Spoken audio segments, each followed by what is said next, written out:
आता आपण पुढच्या विषयाकडे वळूयात। सहकार आणि कॉर्पोरेट क्षेत्र यांची सांगड घालण्याची आजच्या काळात गरज तीव्रतेने भासते आहे। कारण आजचा तरुण हा सहकारामध्ये रुची ठेवत असला तरी त्याचा करिअर निवडण्यामध्ये कॉर्पोरेट क्षेत्राकडे बघण्याचा दृष्टिकोन हा सहकाराला मात देऊ शकतो। वास्तविकता सहकार क्षेत्रात बदलते विज्ञान तंत्रज्ञानाचा आधार घेत सहकार क्षेत्रात तरुण पिढीने मोठ्या प्रमाणात येण्याची गरज आहे आणि हाच विषय आताच्या चर्चासत्रात आपण निवडला आहे। तर सहकार क्षेत्रात भरीव काम करणारे सहकार क्षेत्रातील अभ्यासक प्रताप पाटील आणि सुधन गोल्डचे संचालक Sandeep Omprakash Koyte, diploma in cooperative management, संचालक समता नागरी सहकारी पतसंस्था, हे आजच्या तरुणांच्या मनात असणारे प्रश्न प्रातिनिधिक स्वरूपात मांडणार आहेत। सहकार क्षेत्रातले तज्ज्ञ अभ्यासक आणि राज्य सहकारी बँकेचे प्रशासक विद्याधर अनासकर हे निर्माण होणाऱ्या प्रश्नाची सहकाराशी सांगड घालणार आहेत। तर या तिघांनाही विनंती आहे की त्यांनी मंचावर यायचे। मात्र त्याआधी आपले जे मान्यवर असणार आहेत त्यांचा आपण सत्कार करणार आहोत आणि मगच आपण या संवादाला सुरुवात करणार आहोत। तर मी विनंती करते सहकार क्षेत्रातील अभ्यासक प्रताप पाटील यांना मंचावर येण्याची आणि सुधन गोल्डचे संचालक संदीप कोयटे आणि त्यांच्या सत्कारासाठी मी विनंती करेन आयजी पटेल यांनीही मंचावर यावं आणि या दोघांचाही शाल आणि स्मृतिचिन्ह देऊन सन्मान करावा।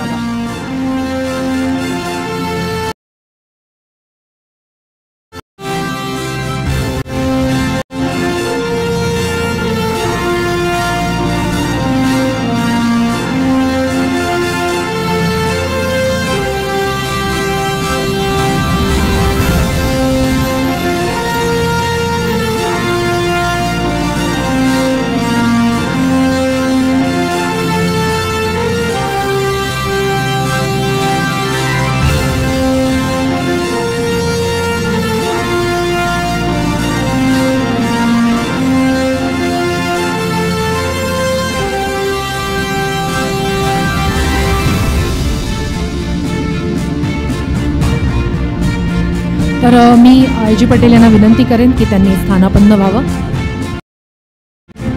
आणि संदीप कोयटे आणि प्रताप पाटील या दोघांनी स्थानापन्न व्हावं। आपण संवादाला सुरुवात करणार आहोतच आणि त्यासाठी मी राज्य सहकारी बँकेचे प्रशासक विद्याधर अनासकर यांनाही मंचावर येण्याची विनंती करते।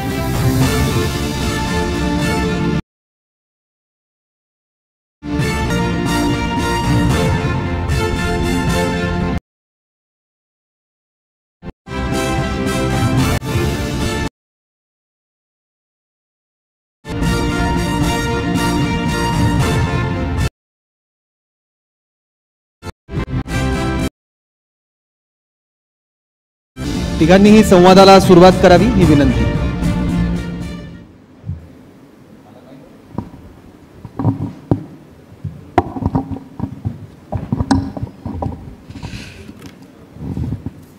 हॅलो संदीपजी, आजचा विषय मला वाटतं सहकार आणि कॉर्पोरेट। सहकारातून कॉर्पोरेट का कॉर्पोरेटमधनं सहकार, व्हाईस वर्सा पण होऊ शकतं। तर आत्ता विषय आपल्यापुढे आहे की जी युवा पिढी सहकारामध्ये नाही आहे आणि सहकारात युवा पिढी आवश्यक आहे। मगाशीच मी सांगितलं की भारतामध्ये हा युवकांचा देश म्हणून ओळखला जातो। सरासरी वय 29 आहे आणि असताना सहकारामध्ये युवकांना जे आकर्षण आहे, एक कॉर्पोरेट जगताचं जे आकर्षण आहे, तसं कॉर्पोरेट जगत जर आपण सहकारामध्ये आणलं तर निश्चितच युवकांना आपण सहकार क्षेत्राकडे ओढू शकतो किंवा त्यांना आकर्षित करू शकतो। यावर आपले काय विचार आहेत? नमस्कार। सर्वप्रथम मी TV9 मराठी न्यूज मीडियाचं खूप खूप आभार मानतो, या सहकार क्षेत्राच्या कडून आभार मानतो की त्यांनी सहकाराला पहिल्यांदा माझ्या मते कुठल्या इलेक्ट्रॉनिक मीडियानी पॉझिटिव्ह अँगलने घेतला असेल। आत्तापर्यंत टीव्हीवर सहकार बघायचं म्हटलं तर बऱ्याचदा निगेटिव्ह अँगलनेच आम्हाला सहकार बघायला मिळतो, परंतु आज TV9मुळं आज संपूर्ण देशाला हा सहकार एक पॉझिटिव्ह अँगलने बघायला मिळणार आहे। सरांनी जो प्रश्न सांगितला मला याच्यात सर असं सांगावंसं वाटतं की तसं सहकार क्षेत्र महाराष्ट्रामध्ये जो काही आर्थिक आर्थिकमध्ये सहकार क्षेत्राची सुरुवात झाली साधारण ती 80च्या 90च्या दशकामध्ये महाराष्ट्रामध्ये मोठ्या प्रमाणात आर्थिक संस्था, पतसंस्था असतील, सहकारी बँका असतील यांची स्थापना व्हायला सुरुवात झाली आणि त्या दशकामध्येच महाराष्ट्रात मोठ्या प्रमाणात संस्था स्थापन पण झाल्या. आजचा आपण विचार केला तर या गोष्टीला जवळजवळ एक 35 ते 40-45 वर्षांचा अवधी लोटलेला आहे. ज्यावेळेस या संस्था स्थापन झाल्या त्यावेळेस त्या संस्थेचं उद्दिष्ट ते एक मदत करावी या दृष्टीने त्या संस्था स्थापन झाल्या. त्यावेळेस त्यांचं 5 लाख, 10 लाख, 50 लाखांपर्यंत हा व्यवसाय होता. परंतु 20 वर्ष झाले, 30 वर्ष झाले, 40 वर्ष झाले, 40 वर्षात ज्या संस्था 50 लाखाचा व्यवसाय करत होत्या त्या संस्था आता तब्बल 5,000 कोटी रुपयांचा व्यवसाय करायला लागल्यात. आणि मग ज्यावेळेस ती संस्था 50 लाखाची 5,000 कोटींवर पोहोचली आहे त्यावेळेस निश्चित प्रश्न तयार होतो की त्यावेळेस ज्या उद्देशाने ती संस्था स्थापन झाली होती की स्थानिक ग्रामीण भागाचा आर्थिक कुठेतरी मदत व्हावी, आता तो स्थानिक न राहता तो आता कुठेतरी राज्य पातळीवर तो विषय पोहोचलेला आहे. आणि मग त्या राज्य पातळीवर ज्यावेळेस संस्था काम करायला लागली आहे त्यावेळेस त्या संस्थेने स्थापन करताना जे उद्दिष्ट ठेवलेले होते, जो एक व्हॅल्यूज असा सेट केलेल्या होत्या त्या आता चालणार आहेत का? त्याला कुठेतरी आपल्याला कदाचित बदल करावा लागेल. त्यावेळेस त्या संचालकांची ज्यांनी संस्था स्थापन केली त्यांच्या वयाचाही सर आपण विचार करायला पाहिजे. त्यावेळेस ते 35-40मध्ये असतील, जे आता 70, 75, 80मध्ये ते पोहोचलेले आहेत. त्यामुळे त्यांच्यामध्ये तेवढी कॅपॅसिटी आत्ताच्या या नवीन आर्थिक वाढ जी होती संस्थेची तेवढी सांभाळण्याची कॅपॅसिटी त्यांच्याकडे आहे का, हा प्रश्न त्यात निर्माण होतो. आणि त्यालाच तुम्ही सकाळी एक उत्तर दिलं की याच्यात प्रशिक्षण खूप गरजेचं आहे, की या सर्व संचालकांनी किंवा चालवण्याकरता प्रशिक्षण घेणं गरजेचं आहे. मला असं तुम्हाला विचारायचं की संस्था जशी जशी मोठी होते तर मोठी झाल्यानंतर त्या संस्थेने कॉर्पोरेट कल्चर स्वीकारलं पाहिजे असं आपल्याला वाटतं का? मुळात कॉर्पोरेट म्हणजे सहकार म्हणजे कोऑपरेटिव्हचा जरी लोकांना कॉर्पोरेट स्ट्रक्चर तसं पटत नव्हतं म्हणून हा सहकाराचा उदय झाला आणि तो सहकार वाढला सुद्धा.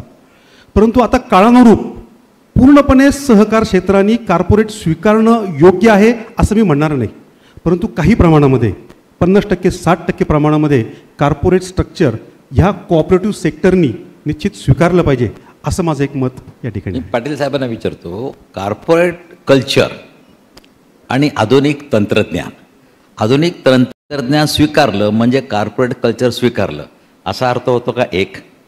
किंवा सहकाराने आधुनिक तंत्रज्ञान स्वीकारलं म्हणजे कॉर्पोरेट, तुम्हाला सांगतो कॉर्पोरेटचं एम्स, उद्दिष्ट, ऑब्जेक्ट एक भाग,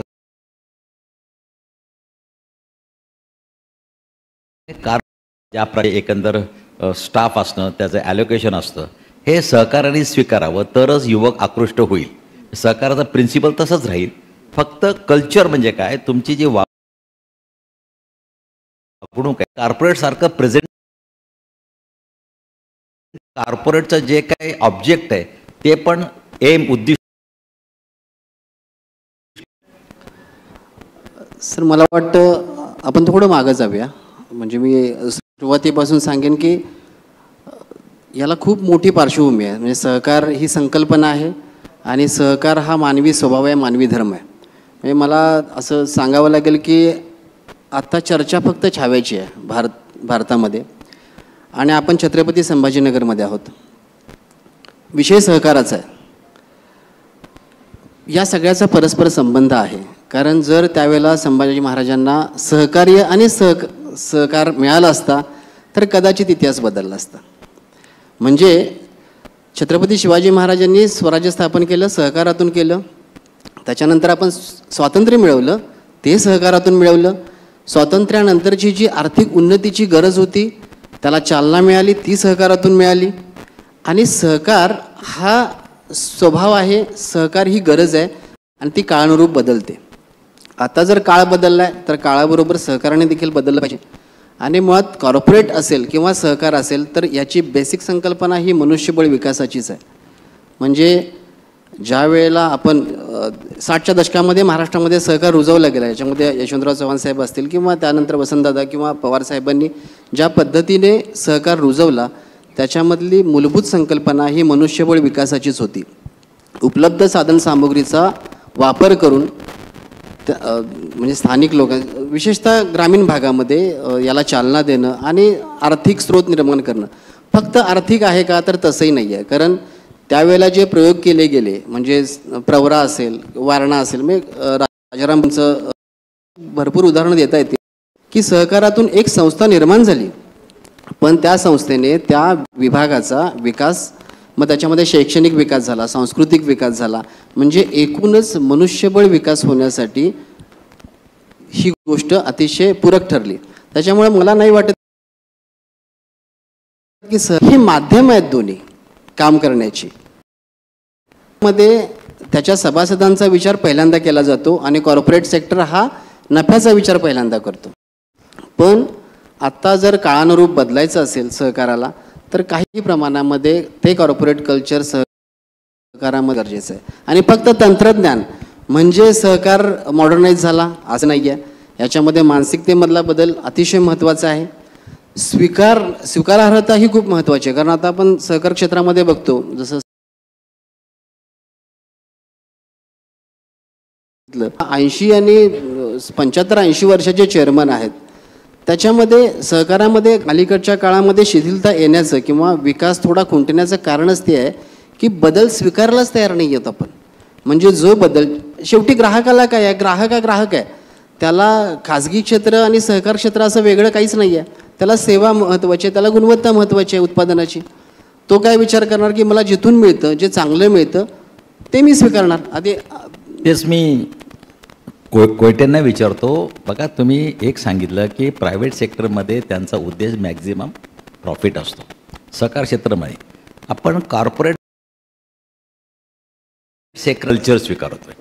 तुम्ही म्हटलं की कल्चर म्हणजे एकंदर तुम्हाला माहिती आहे की राहणीमान त्यांचं जे काही हे असेल.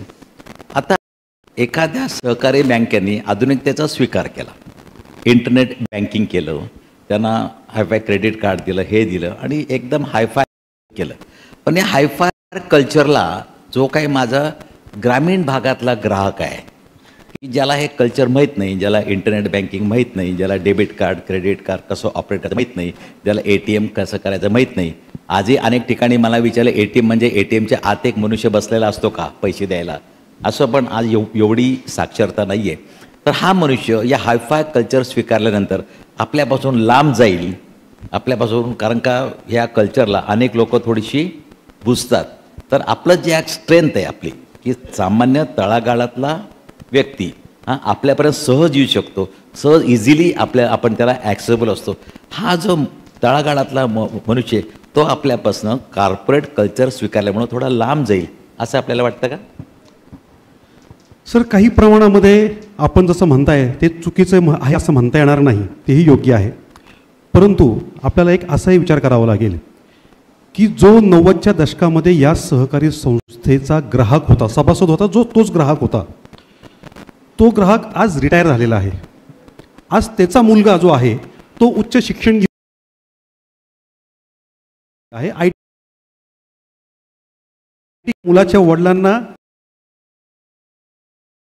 परत जेवढा पगार मिळायचा नाही तेवढा पगार तो मुलगा दर महिन्याला घेतोय. मग आज सहकाराचा जो सभासद आहे, जो ग्राहक आहे, हा ग्रामीण भागात थांबलाय का? तो कुठेतरी शहरात निघून गेला आहे. पण त्याचं नातं कुठेतरी ग्रामीण भागात जोडलेलं आहे, कारण त्याची शेतजमीन आज जमीन त्या गावामध्ये आहे. मग त्याला जर त्या सहकारी संस्थेशी व्यवहार करायचे असतील तर निश्चित त्या कॉर्पोरेट सेक्टरप्रमाणे ज्या काही टेक्नॉलॉजीज आहेत त्या पतसंस्थांना किंवा सहकार क्षेत्राला या स्वतःकडं त्याचा अवलंब करावा लागेल. अन्यथा एका वेळेनंतर काही काळानंतर जो त्याचा जुना रिटायर्ड झालेला कस्टमर आहे तोही संपला की मग या सहकारी संस्थांनी कोणाबरोबर व्यवहार करायचा, कारण की तो ग्राहक आता होता तो शहरात निघून गेला आहे. ह्या प्रश्नामुळं तुमचं म्हणणं एकदम बरोबर आहे की याचा अर्थ असा की या कॉर्पोरेट कल्चरचा आत्मसात स्वीकार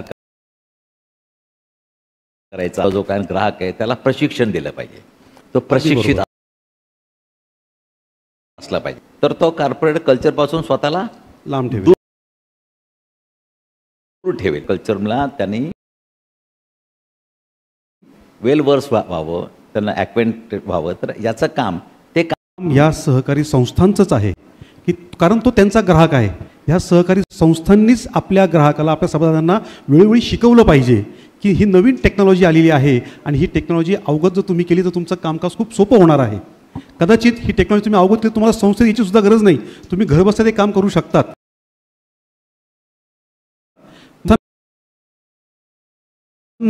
कदाचित त्या ग्राहकाच्या घरी जाऊन त्याला शिकवावं लागेल, प्रशिक्षित करावं लागेल. या एक्झॅक्टली मला तेच म्हणायचं. अंडी का आधी कोंबडी? तर कॉर्पोरेट लोकांना आधी कॉर्पोरेट कल्चर, इंटरनेट असं यूज करावं हे आधी माझ्या ग्राहकांना त्यामध्ये प्रशिक्षित केल्यानंतर कॉर्पोरेट कल्चर स्वीकारायचं. आपोआप ते कॉर्पोरेट कल्चरमध्ये आल्यानंतर हे करायचं का नेमकं यामध्ये पहिली भूमिका आपण काय घ्यायला पाहिजे? नाही, आपल्याला याच्यामध्ये ना 2 भाग होतात. म्हणजे 60 ते 90चा कालावधी, ज्या वेळेला सहकार खऱ्या अर्थानं म्हणजे काही वित्तीय संस्था पण त्या काळामध्येच डेव्हलप झाल्या. आणि 90 नंतर जेव्हा आपण म्हणजे खुली अर्थव्यवस्था स्वीकारली, त्याच्यानंतर झालेले समाजातले बदल, म्हणजे लोकांचं जीवन, पैसे आले, जीवनमान बदललं आणि जीवनशैली देखील बदलली. मी गेल्या 10-15 वर्षामध्ये तर खूपच मोबाईल आणि या सगळ्या गोष्टी. आत्ता याचा जो परिणाम आहे तो समाजावर प्रकर्षाने जाणवतो. आपण ग्रामीण भागामध्ये जर गेलो तर अगदी 70-80 वर्षाचे लोकसुद्धा किंवा 60च्या वरचे पण अगदी स्क्रोल करत बसलेले असतात, रील्स बघतात आणि त्यांनी ते तंत्रज्ञान समाजातूनच अवगत केलं आहे. कारण पुन्हा हाच विषय होतो की हे एक सोशल माइंड आहे. त्यांच्या घरामध्ये त्यांची नातवंड, त्यांची मुलं जेव्हा तंत्रज्ञान वापरतात तेव्हा साधारणपणे ते, आणि सगळ्यात महत्त्वाचं आहे की ती स्वीकारार्हता, ॲक्सेप्टन्स जो आहे ना, तो एखाद्या सोप्या साध्या एंटरटेनिंग गोष्टीचा चटकन होतो. आणि त्याच्यामुळं ही टेक्नॉलॉजी आता घराघरात पोहोचलेली आहे, अगदी ग्रामीण भागात वाडी वस्तीवर सहजपणे पोहोचलेली आहे. त्यामुळं आता राहिला प्रश्न प्रशिक्षणाचा. तर प्रशिक्षण हे ग्राहकांना नाही तर सहकारी संस्थांमध्ये काम करणारे जे लोक आहेत त्यांना गरजेचं आहे. कारण हा जो बदल आहे, म्हणजे 90 नंतर का बदललं किंवा खाजगी क्षेत्राचा विकास का झाला, तर सेवा हे झाली आणि सहकार क्षेत्र इतक्या प्रगतपणे, आता त्याच्यामध्ये बरीचशी कारणं असू शकतात. पण हे प्रशिक्षण जर आपण सहकारी क्षेत्रातल्या म्हणजे संचालकांपासून ते कर्मचाऱ्यांपर्यंत दिलं की सेवा कशी द्यायची किंवा त्याच्यामधलं आधुनिकता कशी आणायची. एक्झॅक्टली मला हेच म्हणायचं होतं की कॉर्पोरेट कल्चर म्हणजे आपण जिथं सेवा देतो ती सेवा आधुनिक तंत्रज्ञानाचा अवलंब करून त्या ग्राहकाला जास्तीत जास्त चांगली सेवा, फास्ट सेवा, स्पीड, ही स्पीडिली सेवा आणि त्याला घर बसल्या बसल्या कुठेही त्रास न होऊ देता सेवा पुरवणं, हा खरं या कल्चरल कॉर्पोरेट आपण त्याला असं म्हणू. कॉर्पोरेट नुसतं फर्निचर किंवा नुसतं ड्रेस, टाय, सूट बूट घालून बसणं याला मी कॉर्पोरेट आपण मानत नाही. आपण सेवा तंत्रज्ञानाचा उपयोग करून स्पीडली त्याला देणं. थोडंसं ना एक उदाहरण सांग.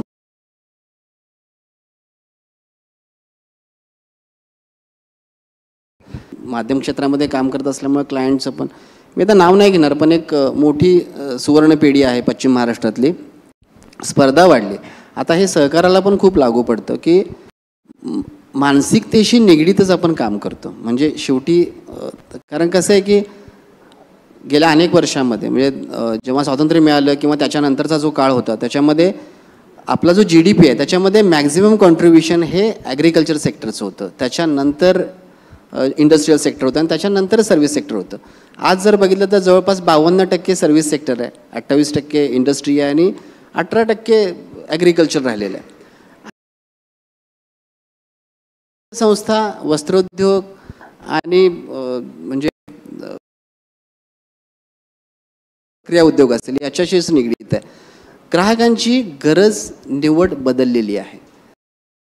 त्या सहकार आलेला नाही आणि सहकाराचे कर्मचारी पण आलेले नाहीत. त्याच्यामुळे सेवा क्षेत्राचा विकास इतका झालेला नाही त्याच्यामध्ये की सर्व्हिस इम्प्रूव्ह करण्याच्या दृष्टिकोनातून. तर त्या सुवर्ण पिढीमध्ये जेव्हा ते घाबरले होते की नवीन नवीन स्पर्धक येत आहेत, तर गोष्ट खूप सोपी होती की त्यांनी जाहिरात वाढवणं.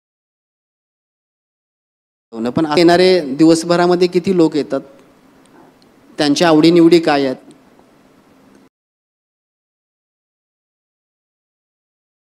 येणारा कुठल्या बेसवरती खरेदी केली, नाही केली तर ती का नाही केली, आणि जे विक्रेते आहेत म्हणजे ते काउंटरला सेल्सला जी मुलं असतात तर ती कशा पद्धतीची सर्व्हिस देतात. मग एखादा माणूस एखाद्या महिलेला कशा पद्धतीने एंटरटेन करतो, तिला बांगड्या असतील, मंगळसूत्र असेल कसे दाखवतो, किंवा मी हिऱ्यांचे दागिने कसे दाखवतो, आम्ही त्याच्यामध्ये बदल केला.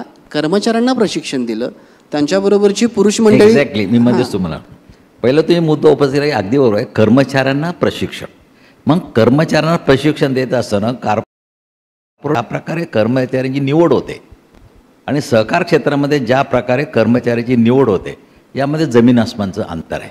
तर सहकार क्षेत्राला सगळ्यात पहिल्यांदा कॉर्पोरेट कल्चर ज्या कर्मचाऱ्यांमध्ये मला बघायचं आहे त्याची निवड ही मेरिटवर आणि अत्युच्च स्ट्रॉंग लेवलला झाली पाहिजे. इथं सहकारामध्ये पहिला बदल तिथं केला गेला पाहिजे. यावर तुमचं काय मत आहे? अगदी योग्य आहे सर. म्हणजे आपण अगदी हेच बघितलं पाहिजे की आपण ज्यावेळेस कॉर्पोरेट सेक्टरकडे जायचं म्हणतो, आत्तापर्यंत आपण जर सहकार बघितला तर हा सहकार हा व्यक्तिकेंद्रित झालेला आहे. त्या संस्थेचा चेअरमन कोण आहे किंवा संचालक कोण आहे त्याच्यावरच ती संस्था मोठी होत गेलेली आहे. आता ही वेळ आलेली आहे की आता हे व्यक्तिकेंद्रित न होता आता हा वाढ संस्था केंद्रित झाली पाहिजे.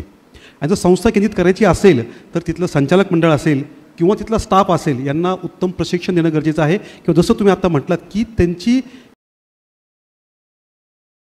जे घेतले जातात हे चांगल्या दर्जाचे कर्मचारी, प्रशिक्षित कर्मचारी की ज्यांना ऑलरेडी कॉर्पोरेट सेक्टरमध्ये काम करण्याचा अनुभव आहे, असे कर्मचारी सुरुवातीला या सहकार क्षेत्राला घ्यावे लागतील आणि ह्या बदलाला कुठेतरी हळूहळू सुरुवात करावी लागेल. हे असे कर्मचारी घ्यावे लागतील याचा अर्थ असा की आपलं जे सहकाराचं कल्चर आहे, आता 12 संचालक असते तर प्रत्येकाचा एक नातेवाईक आपल्या इथं घ्या, हे कल्चर आपल्याला बदलायला पाहिजे. पहिली गोष्ट. अगदी योग्य. नाही तर संचालकाचं काम काय, घरी म्हणतात तुम्ही एवढे संचालक आहात, माझ्या एका बायकोच्या बहिणीच्या मुलाला लावू शकत नाही तुम्ही. हे कल्चर आपल्याला कॉर्पोरेटमध्ये नाही, ते कल्चर आपल्याला आणायचं असेल पहिले इथपासून सुरू केलं पाहिजे. दुसरं तुम्ही सांगताय व्यक्ती केंद्रित, त्या संपूर्ण 12 संचालक असतील, एक कोणतरी लीडर असतो आणि तो संपूर्ण कंट्रोल करत असतो. बाकीच्यांचं पार्टिसिपेशन, विरोध न करणं, गप्प बसणं, सपोर्टिंग रोलमध्ये असणं, हे आपल्याला कल्चर बदलायला पाहिजे. त्यामुळं सगळ्यांनी त्यामध्ये कॉन्ट्रीब्यूट केलं पाहिजे. तर यावर तुमचं काय म्हणणं आहे? नाही, अगदी योग्य आहे सर. म्हणजे इतक्या दिवस या ज्या संस्था मोठ्या झाल्या, जेव्हा 90च्या दशकात संस्था स्थापन झाली तिचा 50 लाखाचा व्यवसाय होता, जो आज 5,000 किंवा 500 कोटीपर्यंत पोहोचला, तो निश्चितपणे त्या संस्थेचे जे संचालक आहे किंवा चेअरमन आहेत त्यांच्या व्यक्तीच्या नावामुळे किंवा त्यांच्या विश्वासावर तो पोहोचला. परंतु आता ही वेळ अशी आलेली आहे की आपण आता ही वेळ अशी आलेली आहे की आता तुम्ही जसं म्हटलात तसं संस्था चालकांनी वेगवेगळ्या विषयाचे ट्रेनिंग, प्रशिक्षण दिले पाहिजेत. नवीन कर्मचारी त्यांनी घेतले पाहिजेत आणि नुसते कर्मचारी फक्त कॉर्पोरेट सेक्टरचे घेऊन कर्मचाऱ्यांकडून कामकाज तसं करून घ्यावं, परंतु कल्चर जे आहे, जे सहकाराचं कल्चर आहे, हे सुद्धा त्या कॉर्पोरेट कर्मचाऱ्यांना शिकवणं गरजेचं आहे. मग कुठेतरी हे कॉम्बिनेशन तयार झालं पाहिजे की त्या कॉर्पोरेट कर्मचाऱ्यांना कॉपरेटिव्हचं कल्चर द्यावं लागेल आणि मग त्या संस्थेचं कामकाज आपल्याला पुढे न्यावं लागेल, असं माझं वैयक्तिक मत आहे. फक्त एक विचारतो शॉर्टमध्ये की कल्चरपेक्षा आपण जर असं केलं की खाजगी क्षेत्रामध्ये कॉर्पोरेट कल्चरमध्ये जे काही चांगले गुण आहेत ते सहकार आणि कॉर्पोरेट सेक्टर यांचं जर काही कोलॅबरेशन केलं, त्यांच्याकडं भांडवल जास्त आहे, आपल्याकडं मनुष्यबळ जास्त आहे, तर यांच्याकडं दोन्हींचं कोलॅबरेशन करून कॉर्पोरेट म्हणजे आपण त्याला क्रॉस सेक्टर कोलॅबरेशन म्हणतो. आपलं सहकार क्षेत्र त्याचे काही वैशिष्ट्य आहेत, त्यांची काही वैशिष्ट्य आहेत. आपल्याकडं भांडवल कमी आहे, आपल्याकडं ह्युमनला महत्त्व आहे, सभासदाला महत्त्व आहे, त्यांच्याकडं भांडवलाला महत्त्व आहे. या दोघांचं कॉम्बिनेशन करून क्रॉस सेक्टर कोलॅबरेशन केलं तर निश्चित त्याबद्दल आपलं काय मत आहे? अतिशय म्हणजे खरं तर ही काळाची गरज आहे. म्हणजे मी 2 उदाहरणं सांगतो याच्यामध्ये. बऱ्याचशा छोटे म्हणजे सहकारी संस्था या फक्त गोकुळ किंवा याच्यासारख्याच मोठ्या असतात असं काही नाही, छोटे पण उद्योग असतात, महिलांच्या काही सहकारी संस्था असतात. तर एक उदाहरण असं आहे की महिला साधारणपणे सणासुदीला छोटे मोठे व्यवसाय करतात, एकत्र त्यांच्या ज्या संस्था आहेत त्या, पण त्या स्पर्धा शकत नाहीत मोठ्या ब्रँडबरोबर, कारण त्यांच्याकडे तेवढं भांडवल नसतं. मोठ्या प्रमाणामध्ये अगदी फराळ जरी करायचा म्हटलं तरी 200-250 रुपये किलो बाजारभाव आणि यांचा जो काही प्रोडक्शन कॉस्ट येते तीच तेवढी येते, मग त्यांनी नफा कुठून मिळवायचा? अशा वेळेला ती सहकारी संस्थांना जर शिक्षण म्हणजे ती कॉस्ट कशी कमी करायची आणि भांडवल हे दोन्ही जर मिळालं तर पण फायदा होईल. आणि दुसरी सगळ्यात महत्त्वाची गोष्ट की राज्यातला जो दुग्ध व्यवसाय आहे हा दुग्ध व्यवसाय कशामुळं अडचणीत, तालुका दूध संघ अडचणीत कशामुळे आले, तर फ्लश पिरियडमध्ये जे दूध एक्स्ट्रा येतं त्याच्यावर ते प्रक्रिया करू शकत नाहीत. म्हणजे त्यांच्याकडे बटर प्लांट नाही आहे, पावडर प्लांट नाही आहे. मग पण मोठ्या दूध संघात गोकुळ किंवा वारणा असेल किंवा बाकी चितळे असे मोठे ब्रँडकडे ही सगळी सुविधा उपलब्ध आहे. अशा वेळेला जर खाजगी क्षेत्राने ते एकत्र आले तर भांडवल, मार्केटिंग, ब्रँड पोझिशनिंग सगळ्या या गोष्टी एकत्र येऊन होऊ शकतात आणि हे खरं तर होणं गरजेचं आहे. हे थोडक्यात असं करूया की सहकार क्षेत्राने आधुनिक तंत्रज्ञानाचा केलेला स्वीकार आणि आधुनिक तंत्रज्ञान वापरत असताना आपोआप फक्त कॉर्पोरेट क्षेत्रानेच आधुनिक तंत्रज्ञानाचा मक्ता घेतलेला नाही. आज काळाची गरज आहे. त्यामुळे सहकाराला त्या स्पर्धा जर करायची असेल या आधुनिक या कॉर्पोरेट कल्चरशी, तर आपल्याला जे जे आवश्यक आहे त्याचा स्वीकार आपण केला पाहिजे. आणि त्याचा स्वीकार करत असतानाच आपल्या सभासदांना, ग्राहकांना पण ते तंत्रज्ञान त्यांनी कसं आत्मसात केलं पाहिजे. या आणखी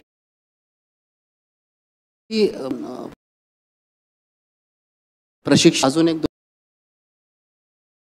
दोन विषय याच्याकडे व्यवसाय म्हणूनच बघतो आपण. फक्त आता पुन्हा तोच विषय की प्रशिक्षण वगैरे, पण त्याच्याबरोबर खाजगी सहकारी साखर कारखान्यांचं प्रॉफिट आणि सहकारी जे आहेत त्यांच्या प्रॉफिटमधला जो फरक आहे किंवा त्यांचा बघण्याचा जो दृष्टिकोन आहे, एक्सपान्शन आहे, त्याच्यामध्ये मॅक्झिमम जो आउटपुट घेणं आहे, तर हे तंत्रज्ञान त्याच्यामधलं एक्सपर्टाईज समजा सहकारी क्षेत्राला परवडत नसेल तर कॉमन एक्सपर्टाईज पण करू शकतो आपण.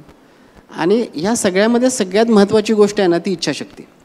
मला ह्या म्हणजे राजकारण आणि हा वेगळा विषय, आपल्याला त्याच्यावर बोलायचं नाही आहे, पण राजकीय लोकांनी सहकार उभा केला आणि तो मोठाही केला, हे पण नाकारून चालणार नाही. आणि ते जे विजन आहे ना ते खूप महत्त्वाचं आहे. दुसरी महत्त्वाची गोष्ट की काळाबरोबर बदलत असताना ही काळाची गरज आहे की तुम्ही तुमचं ब्रँडिंग केलं पाहिजे. प्रशिक्षणावरचा खर्च, मार्केटिंगवरचा खर्च आणि जाहिरातीवरचा खर्च वाटत असेल तर आपण पुढं नाही जाणार. त्याला गुंतवणूक समजलं पाहिजे आणि ही गुंतवणूक उद्याच्या काळामध्ये उपयोगाला, कारण माणसांच्या मधली गुंतवणूकच खूप महत्त्वाची आहे.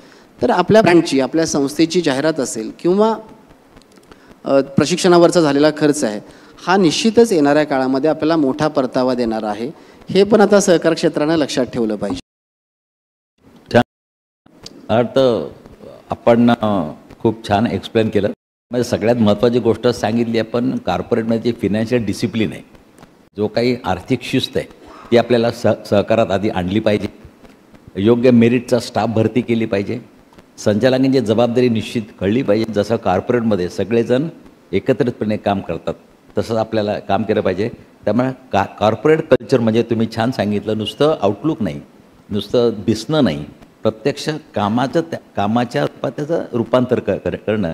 त्यामुळे याबद्दल सर अजून एक याच्यामध्ये काय आहे की आपण प्रत्येक वेळेला ना अनुदान, म्हणजे दोन गोष्टी आहेत, धोरण आणि योजना, याच्यामध्ये अतिशय फरक आहे. आपल्याला सहकारावर धोरणाची गरज आहे, योजनांची नाही. प्रत्येक वेळेला आपण काय करतो की कोणतीही शासकीय योजना ती इम्प्लिमेंट करणं आणि त्याला बूस्टर देणं. तर जर माझी मानसिकताच नाही आहे पैलवान होण्याची किंवा कसरत करण्याची, तर मी खुराक घेऊन करणार काय आहे? मी तो खुराक एकतर म्हणजे वापरणार नाही किंवा अयोग्य रीतीने वापरेन. त्याच्यामुळं ही मानसिकता निर्माण करण्यासाठीची जनजागृती आहे. किंवा मगाच्या चर्चेमधून आलं की आपली सर त्याच्यावर चर्चा झाली की जनजागृती आणि सक्सेस स्टोरीज लोकांच्यापर्यंत पोहोचवणं, ती छोट्यातल्या छोट्या सहकारी संस्थेपर्यंत पासून. कारण ह्याच्यामध्ये गुजरातचा एक ब्रँड जो सहकारी आहे आणि तो संपूर्ण देशावर राज्य करतो, वाडी वस्तीपर्यंत पोहोचला आहे. त्यांची प्रॅक्टिस करण्याची पद्धत काय आहे आणि छोटी एक म्हणजे अजून अशा भरपूर मानदेश फाउंडेशन भरपूर संस्था सहकारी की ज्या सामाजिक क्षेत्रामध्ये काम करतात, तर त्यांनी रोजगार, स्वयंरोजगार चांगल्या पद्धतीने निर्माण केला आहे. या संस्थांची कार्यपद्धती ही लोकांपर्यंत पोहोचवणं. मी माध्यम क्षेत्रात काम करतो, मी असं नाही म्हणणार की ठीक आहे की बऱ्याचदा आमच्याकडून असं होतं की एखाद्या गोष्टीला खूप हवा दिली जाते, चुकीच्या म्हणजे जी चुकीचं घडलेलं आहे ती जास्त दाखवली जाते. पण सहकार क्षेत्रानं पण त्याच्या समोर येणं आणि त्याच्यासाठी 2 पैसे खर्च झाले तर ते करण्याची मानसिकता ठेवणं गरजेचं आहे. जर आपण ती गोष्ट समोर सांगितलीच नाही तर लोकांना कळणार पण नाही. आणि सहकार क्षेत्र पहिल्यापासून अलिप्त राहिलेलं आहे या सगळ्या गोष्टींपासून. तर सहकार्याने सुद्धा आता कॉर्पोरेटप्रमाणे त्यांच्या मार्केटिंग आणि त्यांच्या चांगल्या गोष्टी सांगण्यासाठी पुढे यायला पाहिजे. अगदी बरोबर आहे कोयटे साहेब, की युवकांना आकर्षित करायचं असेल तर सहकार्याने कॉर्पोरेट कल्चरचा आवश्यकतेनुसार जिथं आवश्यकता आहे तिथं उपयोग केला पाहिजे. आपला स्टाफ ट्रेंड केला पाहिजे, सेवा सुधारली पाहिजे. पण यामध्ये एक तुम्हाला जस्ट एक विचारतो, तुम्ही युवक आहात, या सगळ्या प्रत्येक या सहकारी संस्था जसं महिलांकरता एक्सपर्ट करता 2 जागा रिझर्व ठेवल्यात, तर तुमच्या या प्रत्येक सहकारी संस्थेच्या संचालक मंडळावर युवकांसाठी असं तुम्हाला वाटतं का त्याच्याकरता? निश्चित वाटतं सर. अगदी तसं जर नाही केलं तर नवीन तरुण युवक हा सहकार, त्यामुळे निश्चित टप्प्याटप्प्याने प्रत्येक संस्थेने आपल्या संचालक मंडळामध्ये युवकांना स्थान दिलंच पाहिजे. आत्ता ते स्थान नाही दिलं आणि काही एखादी घटना घडली तर त्या संस्थेवर संचालक म्हणून यायला कोणीही युवक तयार होणार नाही. त्यामुळे वेळच्या वेळीच आत्ताच युवकांना संधी देणं सहकारामध्ये ही वेळेची गरज आहे. मग आपण या सहकार चळवळीमध्ये नेतृत्व करत असताना काकांना मी सांगेल खास करून, एका बँकेने परवाच एक निर्णय घेतला की दरवर्षी त्यांच्या बँकेमध्ये 50% लोक युवक असतील त्यांच्या संचालक मंडळामध्ये, असा त्या बँकेने निर्णय घेतला. तसं आपण हळूहळू या युवकांना आकर्षित करायचं असेल तर कॉर्पोरेट कल्चर, फास्ट सुविधा, आधुनिक तंत्रज्ञानाचा वापर आणि संचालकांसाठी स्पेशल काही जागा रिझर्व ठेवणं, या सगळ्याचं एकत्रीकरण केलं तर मला असं वाटतं की तुम्ही जसं म्हणता त्याप्रमाणे पण निश्चितच होईल. याच्यामध्ये काय आहे, सहकाराचं जे 80% सहकार ग्रामीण भागामध्ये, मग तो पाणी पुरवठा संस्थांपासून ते पतसंस्था असतील, विकास सोसायटी, सगळ्यामधून कोणतीही क्रेज आहे शहरातून गावाकडे जाते. अलीकडच्या काळामध्ये शहरातल्या युवकांना याच्याकडे आकर्षित करण्यासाठी स्टार्टअप असेल किंवा बाकी हे जे काही आधुनिक व्यवसाय आहेत, मी पुन्हा म्हणेन की सेवा क्षेत्रामध्ये खूप मोठी संधी आहे, ती शहरामध्ये आहे. तर मग अशा वेळेला जर युवकांना आकर्षित भाषेमध्ये त्यांच्यापर्यंत पोहोचवणं आणि सहकारामध्ये वेगळ्या माध्यमातून करतो, पण सहकारातून का नाही उभं राहणार त्याचाही विचार व्हायला पाहिजे. बँकांनी त्याच्यासाठी पुढाकार घेतला पाहिजे आणि सरकारने सहकार कायद्यामध्ये तशा पद्धतीचे सकारात्मक बदल करणं पण गरजेचं आहे की जिथं तरुण आकर्षित होतील. आज जर मला एखादी गोष्ट करायची असेल आणि मला कंप्लायन्सेस खूप आहेत तर मी नाही करणार. वेळेला जर म्हणजे जर हे आपल्याला टिकवायचं असेल, वाढवायचं, मी त्यांच्याच विचारात धरून फक्त थोडंसं पुढे नेतो की त्यांचं म्हणणं अगदी योग्य आहे की हे नवीन स्टार्टअप्स आले तर युवकसुद्धा आकर्षित होतील. त्याच धर्तीवर आम्हीसुद्धा सुधन गोल्ड लोन हे जे ग्रामीण भागामधील फक्त सहकार क्षेत्राकरता काम करणारं स्टार्टअप आम्ही 3 वर्षापूर्वी सुरू केलं आणि ग्रामीण भागातल्याच युवकांनी एकत्र येऊन तब्बल 3,000 कोटी रुपयांचा व्यवसाय हा सहकार क्षेत्रामध्ये करून दाखवला. आणि त्याच्यामुळंच आज ग्रामीण भागामध्ये सुद्धा सहकार क्षेत्रामध्ये एक ॲट्रॅक्शन तयार झालं आहे की हे युवकसुद्धा येऊन सहकार कधी करू शकतात, तर आम्हीसुद्धा करू शकतो का. अशाच प्रकारचे वेगवेगळे स्टार्टअपसुद्धा सहकार क्षेत्रामध्ये सुरू होणं गरजेचं आहे. खूप छान. एक सामान्य नागरिक म्हणून मला एक छोटासा प्रश्न पडतो, तो मी तुमच्यावर मांडतो. युवक तुम्ही पुढं जाणार आहात, ही सगळी जबाबदारी याच्या पुढं तुम्ही सांभाळणार आहात, पण हे सगळं करत असताना ती सहकाराचं जे एक गुण आहे की पर्सनलाइज रिलेशन असतील, ते आधुनिकतेचा स्वीकार केल्यामुळं या पर्सनलाइज रिलेशनमध्ये काहीतरी गॅप पडेल असं तुम्हाला वाटत नाही का? तसं म्हणता येणार नाही सर, कारण की जो माणूस ग्रामीण भागामध्ये जिथं सहकारी संस्था आहे, सहकारी ग्रामीण भागामध्ये हा लोकसंख्या तशी कमी असते, त्यामुळं पर्सनल टच हा तयारच होतो. विषय काय होतो की पतसंस्थेमध्ये काम करणारा किंवा सहकार क्षेत्रामध्ये काम करणारा हा जो कर्मचारी आहे हा स्थानिक असतो, त्यामध्ये स्थानिक संपर्क असतात. याच्या उलट ज्या प्रायव्हेट बँका आहेत त्यांच्यामध्ये काम करणारा कर्मचारी हा कुठून तरी बाहेरून आलेला असतो. म्हणजे आत्ता तरी आपल्याकडे नॅशनलाइज बँकांचे ब्रँच मॅनेजर हे मराठी व्यक्ती दिसायला लागलेत. पूर्वीच्या काळात बघितलं तर हे बाहेरचे सगळे परप्रांतीय सगळे आपल्याकडं ब्रँच मॅनेजर म्हणून असायचे, त्यामुळे तो पर्सनल टच निश्चित यायचा नाही. परंतु सहकारी संस्थांमध्ये जो कर्मचारी आहे हा स्थानिक असल्यामुळे तो टच तुटू शकत नाही सर. आपण कितीतरी टेक्नॉलॉजीचं ॲडॉप्शन केलं तरी जो पर्सनल टच आहे हा फक्त सहकारातूनच मिळू शकतो आणि हा तुटणं मला वाटतं जरी टेक्नॉलॉजी वाढली तरी हा तुटणार नाही. सर अगदी बँकिंग सेक्टर संदर्भात जर बोलायचं झालं ना तर बऱ्याचशा प्रायव्हेट बँकांची टेक्नॉलॉजी खूप सुपेरियर, म्हणजे ATM मधून पैसे येतात त्याच वेळेला मोबाईलवर SMS येतो. इतकं आता आधुनिक झालेलं आहे सगळे नेट बँकिंग. असं असलं तरी सहकारी बँका आजही तग धरून आहेत ते त्यांच्या सेवेवर आणि त्यांचा पर्सनल टच आहे. मी एका बँकेचा सल्लागार होतो, तिथं आम्हाला FDसाठी प्रॉब्लेम येत होता, तेव्हा आम्ही कासा डिपॉझिट्स वाढवली, अकाउंट्स वाढवले आणि तिथं उद्योजकांशी असेल किंवा पर्सनल टच तो राहिला. म्हणजे असं नाही आहे की तंत्रज्ञानामुळं पर्सनल टच कधीच हरवत नाही. शेवटी तंत्रज्ञान कितीही मोठं झालं तरी देखील आज ऑनलाईन खरेदी काही दिवस क्रेज राहिली, त्याच्यानंतर तो फॅब्रिकचा टच, ते घेण्याचा आनंद बाजारात जाऊनच घ्यावा लागतो. तसं कोणत्या ना कोणत्या कारणासाठी लोकांना बँकेत जायला पण आवडतं आणि येतात. हे पुन्हा याच्यावरच आहे की तिथला कर्मचारी आणि त्या बँकेचे संचालक किती छान सर्व्हिस देतात. बऱ्याचदा मी या भागातून चाललो होतो आणि सहज भेट द्यायला आलो आहे असं म्हणणारे पण ग्राहक बँकेत आहेत आणि हा खरं तर सहकाराचा विजय आहे. खूप छान, मला असं वाटतं अत्यंत महत्त्वाचा विषय. कारण का सहकाराची प्रिन्सिपल शाबूत ठेवून कॉर्पोरेट कल्चरचा स्वीकार करत या स्पर्धेच्या युगामध्ये त्या खाजगी क्षेत्राला एक कॉम्पिटिशन तयार होत असतानाच सहकाराचा प्रिन्सिपल मात्र आपल्याला सोडायचं नाही. ते प्रिन्सिपल तत्त्व तशीच आबादी ठेवून अत्यंत महत्त्वाचा खरं नवीन विषय होता. तुम्ही दोघं तरुण आहात, यंग आहात आणि तुमची दृष्टी या सहकाराकडे बघायची निश्चितच आम्हा सगळ्या रिटायर्ड होत असलेल्या लोकांना एक मार्गदर्शक ठरेल. 100% पुढच्या वेळी सहकार. आणि तुम्ही तसं म्हणता नीडी पर्सनपर्यंत आधुनिकतेचा तंत्रज्ञानात आपण जास्तीत जास्त पोचू असा विश्वास या प्रसंगी व्यक्त करतो. तुम्ही दोघं आलात, अत्यंत चांगल्या प्रकारे आपले विचार कॉन्ट्रीब्यूट केले, त्याबद्दल TV9च्या वतीने मी तुमचं मनपूर्वक अभिनंदन करतो. थँक्यू. धन्यवाद.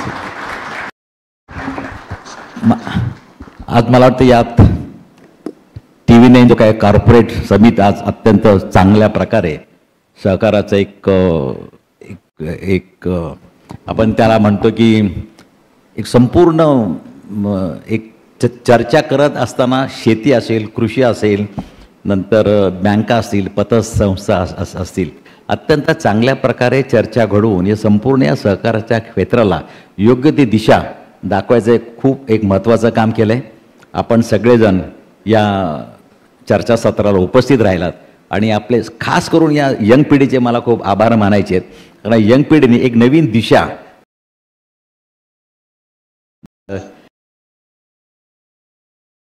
आणि तुमचं खाजगी तुम्ही करा. त्यामुळे सगळ्यांचे उपस्थितांचे आभार मानतो. TV9चे सगळ्यात जास्त मी आभार मानतो, कारण सहकार क्षेत्राला प्रसिद्धी माध्यम या मीडियांच्या माध्यमातून जे बळकटी देण्याचं काम TV9नी केलं त्याबद्दल आपल्या सगळ्यांच्या वतीनं TV9चे आभार मानतो आणि थांबतो. जय हिंद, जय महाराष्ट्र, जय सहकार.